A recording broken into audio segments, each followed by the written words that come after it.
مرحبا أصدقائي طلاب الصف السادس، رح أعطيكم نص استماع هو شركاء بالنجاح. استيقظت هيا في يوم العطلة الأسبوعية على صوت قطرات الماء وهي تطرق بلورة نافذتها، فوقع بصرها على ورقة التقويم المكتوب عليها 15 من كانون الأول يوم التطوع العالمي. وعندما ذهبت لتلقي تحيات الصباح على والديها، أخبرها بأنه يريد أن يصطحبها وأخاها للمشاركة في عمل تطوعي نظمه فريق الحي لزيارة دار للمسنين وقضاء يوم العطلة الأسبوعية كاملة معهم. سارعت هيا لإخبار صديقاتها ودعتهم للمشاركة في هذا اليوم رغبة منها في توسيع فريق العمل. وبدأ فريق الأصدقاء بتجهيز طاقات الورد والبطاقات المناسبة لها، في حين التقت فريقا آخر لتجهيز الهدايا المحببة لكبار السن. أما الآباء والأمهات فقد اتفقوا على الأنشطة التي سيقومون بها في هذا اليوم. وفي أثناء استقبال المسنين المتطوعين عمت الحماس الأجواء ودفعت الفرق كلها إلى التفاعل والمشاركة في الأنشطة. فعلت صيحات الأطفال فرحا وسارعوا إلى تقديم الورود والهدايا، وأخذوا يتبادلون الأحاديث المسلية مع ضيوف الدار متفاعلين مع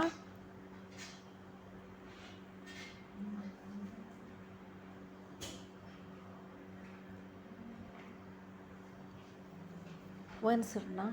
ثواني شوي.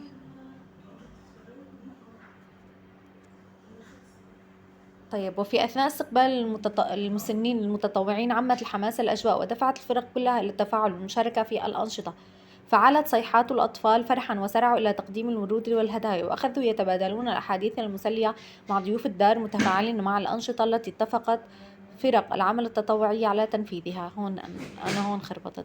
ومع حلول المساء غادرت تلك الفرق التطوعية الدار محملة بذكريات تحفزهم على بدء مشوار تطوعي جديد في مجال آخر ينمي خبراتهم ويعود بالنفع عليهم وعلى أبناء مجتمعهم ويشعرهم بالرضا وتحمل المسؤولية.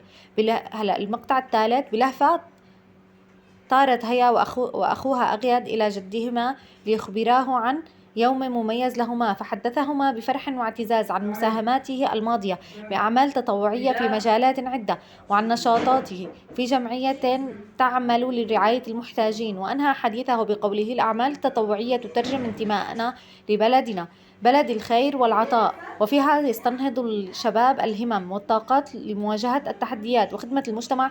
ثم أحضر بطاقة تقدير تحمل اسمه تحت عنوان متطوعو سوريا عصب العمل الأهلي وشركاء التنمية والبناء، وقدمها إلى أغيد وهي طالبا منهما أن يكملا مسيرتهما التطوعية فرديا أو ضمن جمعيات أهلية.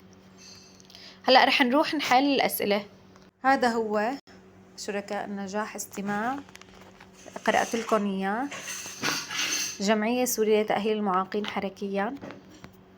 هلأ هون استمع إلى النص مرة ثالثة ثم نفذ النشاط. اذكر الهدية التي قدمها الجد لأغياد وأخته هي بطاقة تقدير تحمل اسمه تحت عنوان متطوعو سوريا عصب العمل الأهلي وشركاء التنمية والبناء. سجل النصيحة التي قدمها الجد لهيا. طالب منهما أن يكملا مسيرتهما التطوعية فرديا أو ضمن جمعيات أهلية. هون كاتبين لكم انه العمل التطوعي انواعه مباشر وصحي ومهني ومالي وتوعوي. نتائجه يترجم انتماءنا لبلدنا ومحبتنا له. الجهات الراعية له جهات حكومية وجهات خاصة كجمعيات الخيرية والمنظمات العالمية مثل UNDP عنكم يونيسيف. هدول الهدف منه استنهاض الهمم لمواجهة التحديات وخدمة المجتمع وتنشر الخير وزيادة المحبة. اكتب مقطعا من 3 أسطر أعبر فيه عن مشاعري ورؤيتي للعمل التطوعي وفرقه. أشعر بالاعتزاز والافتخار عندما أرى أبناء بلدي يتعاونون بهمة ولهفة لمساعدة الآخرين. فالعمل التطوعي دليل على أفراد يؤمنون بانتمائهم لبلدهم، حطوه على نبرة، في غلط إملائي، انتمائهم الهمزة على نبرة، وإخلاصهم له من أجل ارتقائه والوصول به إلى أعلى درجات التقدم والازدهار. لو كنت مكان هيا أو أغياد فأي مهام كنت ستختار ولماذا؟ تقديم الورود للمسنين، لأن هذه الهدية البسيطة والجميلة ستدخل الفرح لقلوبهم. اكتب عبارات أهديها إلى فريق العمل التطوعي بمناسبة يوم التطوع العالمي. إلى من وهبوا وقتهم وطاقتهم بلا مقابل، جهودكم هي شعلة أضاءت الطريق، وشكرنا لكم هو أقل ما يمكن تقديمه. هلا هون نكتب: استمع باهتمام إلى النص ونفذ النشاط. أخبر زملائي عن بعض الشخصيات التي شاركت في الأعمال التطوعية. هيا أغياد أصدقاء هيا الآباء والأمهات. أحدث زملائي عن نوع العمل التطوعي. العمل هو زيارة دار المسنين. التوقيت يوم العطلة الأسبوعية. اقترح عنوانا آخر للنص: التطوع حياة. أخبر زملائي عن تاريخ يوم التطوع العالمي وفق ما سمعته 15 من كانون الأول. أكمل مع زميلي المجاور لي الجدول الآتي ثم أعرض نتائج هنا عملينا أمام الجميع. أعضاء فريق العمل. هيا توسيع فريق العمل، مشاركة أعضاء جدد في العمل. هيا وأخوها أغياد وأصدقائهما تجهيز باقات الورود والبطاقات المناسبة لها. علت صيحات الأطفال فرحا. الأب والأم وأصدقائهما تجهيز الهدايا المحببة لكبار السن. تفاعل كبار السن والضيوف مع الأنشطة.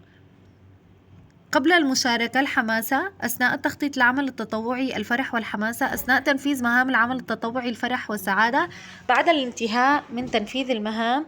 مشاعر الرضا.